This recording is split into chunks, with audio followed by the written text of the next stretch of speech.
So guys, for the first step, you want to head over to search and type in device manager. Click on it.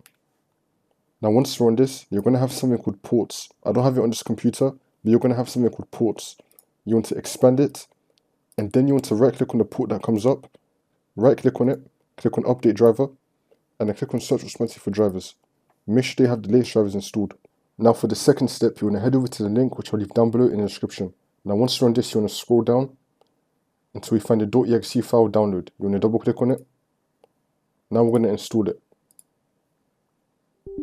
Click on yes. Click on next. Click on I accept. Click on next.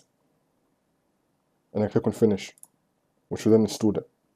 Now for the second step, you want to head over to device manager again, and then you want to find ports again. You want to expand it.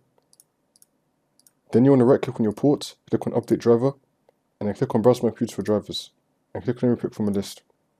Now you want to install the first one that comes up, click on next, and then install it. Now you want to restart your computer, and then the problem should be fixed.